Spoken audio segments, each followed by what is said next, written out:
Hello विद्यार्थियों, आप लोगों के अनुरोध पर हम कक्षा 7वीं विषय हिंदी का वार्षिक पेपर लेकर आ गए हैं।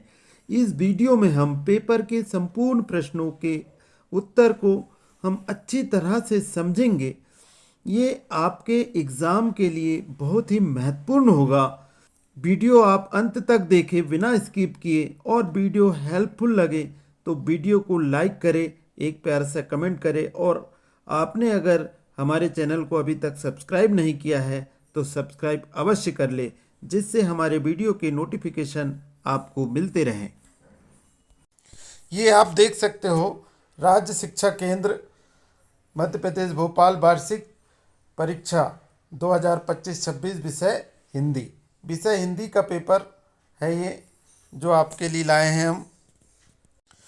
तो हमारा जो पहला प्रश्न है, सबसे पहले 5 प्रश्न हमारे सही विकल्प रहते हैं। हमें जीवों के प्रति किस तरह की भावना रखना चाहिए? तो हमें जीवों के प्रति क्या है, मैत्री भाव रखना चाहिए। फिर लहिना किस नाम से प्रसिद्ध था? तो गुरु अंगद के नाम से प्रसिद्ध था। फिर उसके बाद अगला है, रामलीला में रामचंद्र जी ने अग्निबाण से किसकी नाभि का अमृत सुखा दिया था? तो हम सभी जानते हैं इसका आंसर है रावण, सी नंबर। फिर है, छोटा जादूगर कहानी किसकी रचना है? तो छोटा जादूगर कहानी जो है जयशंकर प्रसाद की रचना है। किसकी रचना है? जयशंकर प्रसाद की रचना है। पांचवा है, निम्नलिखित में से द्विगु समास का उदाहरण कौन सा है? तो द्विगु समास का उदाहरण जो है पंचवटी है। जहाँ भी अंक आए उस समास में द्विगु समास होगा। ठीक है। फिर अगला देखते हैं, खालिस्तान। खालिस्तान में हमको दिया है, निंदक न्यारे राखिए खालिस्तान कुटी छपाए। तो इसका आएगा आंगन कुटी छपाए। ठीक है। हम इसके आंसर पूरे आपको अभी दिखा देंगे, और आपकी इस आंसर की पूरी पीडीएफ भी आपको उपलब्ध कराएंगे हम। देखिए अगला है, योग अभ्यास के लिए सर्वोत्तम समय खालिस्तान होता है। तो योग अभ्यास के लिए जो है समय क्या होगा? सुबह होगा, है ना, सुबह का समय या प्रातःकाल का समय। महाराज छत्रसाल खालिस्तान के नाम से विख्यात थे। तो क्या था? बुंदेलखंड केसरी के नाम से विख्यात थे। फिर लोकमान्य तिलक ने अपने कारावास का अधिकांश भाग खालिस्तान जेल में बिताया। खालिस्तान, मंडले और बर्मा जेल में बिताया। ठीक है। फिर 10वां है, जहाँ संतान शिष्य या शिशु के प्रति स्नेह भाव का वर्णन होता है, वहाँ कौन सा रस होता है? तो वहाँ वात्सल्य रस होता है। इस प्रकार ये हमारी खालिस्तान है। हम इनके आंसर को और भी देख लेते हैं। देख लीजिए, यहाँ आपका आंसर है, पहला ऑब्जेक्टिव का मैत्री, दूसरे ऑब्जेक्टिव का गुरु अंगद, तीसरे ऑब्जेक्टिव का रावण आ रहा है, फिर चौथे ऑब्जेक्टिव का जयशंकर प्रसाद, पांचवें ऑब्जेक्टिव पंचवटी, है ना। फिर जो है आपका जो खालिस्तान है छठवा, निंदक न्यारे राखिए। तो आंगन आएगा इसमें, आंगन इसमें जो है यहाँ कुटी छवाए लिखा है, यहाँ है आंगन, है ना। क्या आएगा? आंगन आएगा खालिस्तान में। ठीक है, आंगन। फिर योगाभ्यास के लिए सर्वोत्तम समय जो होता है सुबह का होता है। सेकंड खालिस्तान में सुबह आएगा। फिर हम देखेंगे तीसरे खालिस्तान में जो है हमारा बुंदेलखंड केसरी आएगा, और चौथे में मंडले और बर्मा, ये दोनों आएगा, बर्मा जेल और मंडले। ठीक है। फिर उसके बाद हम 10वें में देखते तो हमारा क्या आएगा? वात्सल्य रस। ठीक है, वात्सल्य रस आएगा। इस प्रकार हमने प्रश्न सहित आंसर लिखे हुए हैं। ये सारे प्रश्न सहित यहाँ आंसर लिखे, ताकि आपको पढ़ने में बिल्कुल भी कठिनाई ना हो। यहाँ सारे प्रश्न भी लिखे हैं और उनके उत्तर भी लिखे हैं। आपको हम पूरे दिखाएंगे। पहले हम अपने क्वेश्चन पेपर को देख लेते हैं और पूरे प्रश्नों को भी देखेंगे, और इसकी पीडीएफ भी आपको उपलब्ध करा देंगे, ताकि आप अच्छी तरह तैयारी कर सकें। अब देखते हैं 11वां प्रश्न, वेरी शॉर्ट आंसर प्रश्न है। गुरैया की आंखों और पैरों की तुलना किससे की गई है? तो मोती से की गई है ना। फिर 12वां, मध्य प्रदेश की प्रमुख 4 अंचलों के नाम लिखिए। तो 4 अंचल जो है प्रमुख, मालवा, बुंदेलखंड, बघेलखंड और निमाड़ है।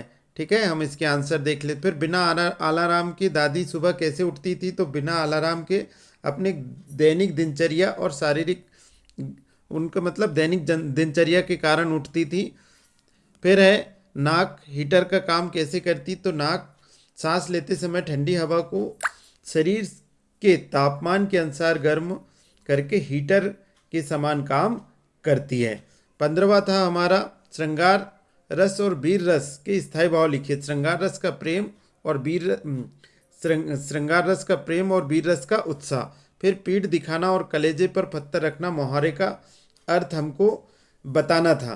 तो देखिए पीठ दिखाना जो है हमको युद्ध के मैदान में वीर सैनिक कभी पीठ नहीं दिखाते, पीठ दिखाने का। कलेजे पर पत्थर रखना, बेटे की मृत्यु का समाचार सुन माँ ने अपने कलेजे पर पत्थर रख लिया। इस प्रकार से लिख लेंगे। इसके और भी हम पूरे पीडीएफ में आंसर देखेंगे। यहाँ से हम इनके प्रश्नों को देख लेते हैं। आंसर हम अपने आंसर शीट से देखेंगे। देखिए, बलराम कृष्ण को कैसे चिढ़ाता था। चीनी यात्री हेनसोंग अपने साथ भारत के अमूल्य ग्रंथ क्यों ले जाना चाहता था। 19वां राष्ट्रीय विज्ञान दिवस कब और क्यों मनाया जाता है। 20वां महाराजा अग्रसेन ने पशु बलि प्रथा क्यों बंद करी। और परि उपसर्ग लगा के और एक प्रत्यय लगाकर 3-3 शब्द बनाना है। और 22वां है अपने प्रधान पाठक को छुट्टी के लिए आवेदन लिखना है ना। फिर जो है दीर्घ उत्तरी प्रश्न है 23 से, कबीर के अनुसार निंदक को निकट क्यों रखना चाहिए। 24 सुभाष चंद्र बोस ने लोकमान्य तिलक को विश्व के महापुरुष की प्रथम पंक्ति में स्थान मिलने की सिफारिश क्यों की है। फिर आपको जो है एक अपठित गद्यांश दिया गया है और अपठित गद्यांश के प्रश्नों के उत्तर देना है। और प्रश्न नंबर 26 में आपको निबंध लिखना है, मेरा विद्यालय मेरी माँ या कोई एक त्यौहार पर। तो हम इन सारे प्रश्नों के आपने यहाँ से प्रश्न देख लिए हैं सारे। अब इन प्रश्नों के हम उत्तर जो है एक एक करके सारे प्रश्नों के उत्तर देख लेते हैं। ये देखिए प्रश्न नंबर 11 था, गुरैया की आंखों और पैरों की तुलना किससे की गई है, तो मोती से की गई है। 12वां मध्य प्रदेश की प्रमुख 4 अंचलों के नाम, मालवा, बुंदेलखंड, बघेलखंड और निमाड़। फिर 13 प्रश्न था, बिना अलार्म घड़ी की दादी सुबह कैसे उठती, तो अपनी दैनिक दिनचर्या और शारीरिक घड़ी के कारण। मतलब उन्होंने एक जो है दीपू को बताया था कि मैं तकिया को बोलकर सोती हूँ और तकिया मुझे सुबह जगा देती हूँ। तो इस प्रकार, लेकिन वो अपनी दैनिक दिनचर्या के कारण सुबह समय पर उठ जाती थी। फिर नाक हीटर का काम कैसे करती है, तो इसमें जो है आपका नाक हीटर का काम कैसे करती, तो नाक सांस लेते समय ठंडी हवा शरीर के तापमान अनुसार गर्म करके हीटर का काम करती। फिर श्रृंगार रस और वीर रस का भाव लिखना था। श्रृंगार रस का भाव है रति और वीर रस का जो है उत्साह। ठीक है ना। स्थायी भाव क्या है, श्रृंगार रस का रति और जो है उत्साह वीर रस का है। फिर पीठ दिखाना और कलेजे पर पत्थर रखना मुहावरे का वाक्य में प्रयोग करना है। तो देखते हैं।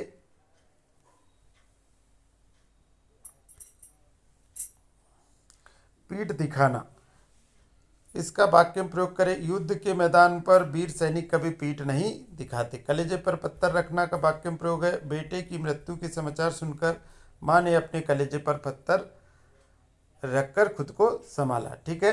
फिर अगला प्रश्न है हमारा,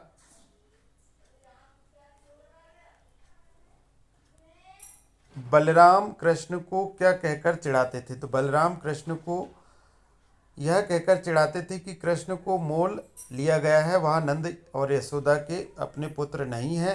वह कृष्ण को बार बार यह कहकर परेशान करते थे कि तू सांवले है और नंद गोरे है ना। तो इसका इस प्रकार चिढ़ाते थे। फिर 18वां प्रश्न, चीनी यात्री हेनसोंग अपने साथ भारत के अमूल्य ग्रंथ क्यों ले जाना चाहता था, तो इसका आंसर है चीनी यात्री हेनसोंग अपने साथ भारत के अमूल्य ग्रंथ इसलिए ले जाना चाहता था क्योंकि वह बौद्ध धर्म के सिद्धांत और शिक्षा को अपने देश चीन में फैलाना चाहता था। ठीक है। फिर अगला प्रश्न है, राष्ट्रीय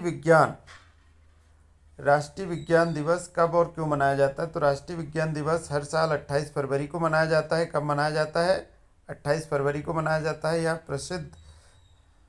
यह दिवस प्रसिद्ध भारतीय वैज्ञानिक सर CV रमन द्वारा रमन प्रभाव की खोज, किसमें रमन प्रभाव की खोज को चिन्हित करने के लिए मनाया जाता है, जिसके लिए उन्हें 1930 में नोबेल पुरस्कार भी मिला था।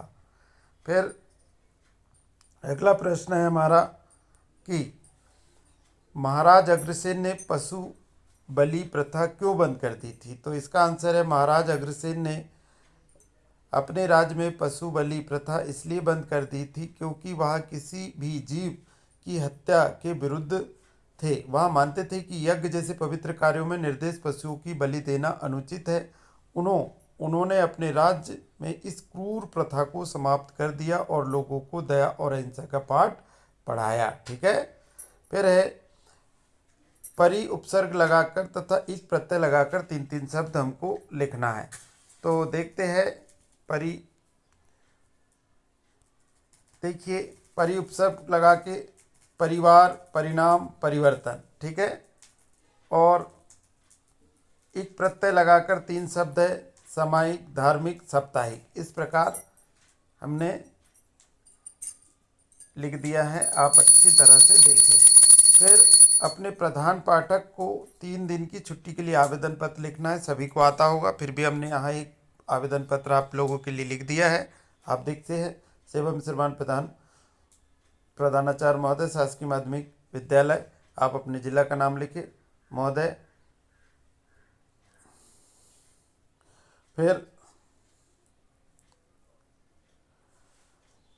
विनम्र निवेदन है कि मुझे गत रात्रि से तेज बुखार आ गया है, इस कारण मैं विद्यालय आने में असमर्थ हूँ। कृपया मुझे दिनांक, आप दिनांक यहाँ डाल सकते हैं, है ना। दिनांक डली हुई है, यहाँ देख लीजिए।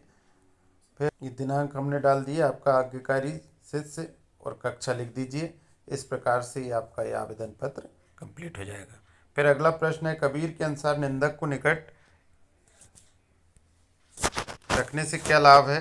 तो देख लीजिए, कबीर के अनुसार निंदक को अपने निकट रखने से सबसे बड़ा लाभ यह होता है कि व्यक्ति का स्वभाव निर्मल हो जाता है और उसे आत्म सुधार का मौका मिलता है। फिर सुभाष चंद्र, अगला प्रश्न है सुभाष चंद्र बोस ने लोकमान्य तिलक को विश्व के महापुरुष की प्रथम पंक्ति में स्थान मांगने की सिफारिश क्यों की। तो इसका उत्तर देख लेते हैं हम। इसका उत्तर है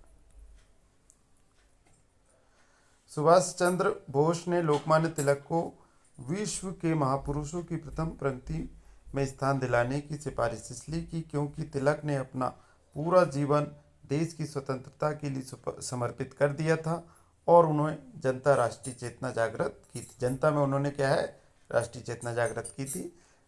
फिर प्रश्न नंबर 25, निम्नलिखित गद्यांश को पढ़कर नीचे लिखे। जो गद्यांश है पेपर में लिखा हुआ है, आप देख सकते हैं उधर से, और उनके गद्यांश के जो आंसर है हमने यहाँ पर लिख दिए हैं। ठीक है।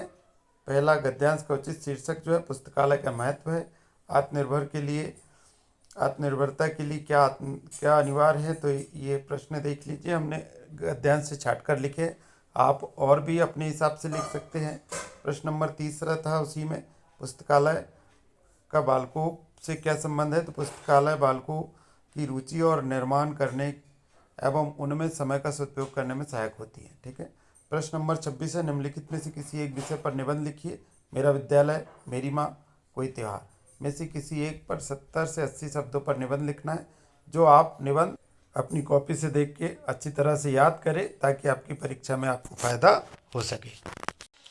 तो विद्यार्थियों, वीडियो हेल्पफुल लगा हो तो वीडियो को लाइक करें व चैनल को सब्सक्राइब नहीं किया है अभी तक तो चैनल को सब्सक्राइब अवश्य कर ले। मिलते हैं नए वीडियो में, तब तक के लिए नमस्कार, जय हिंद, वंदे मातरम।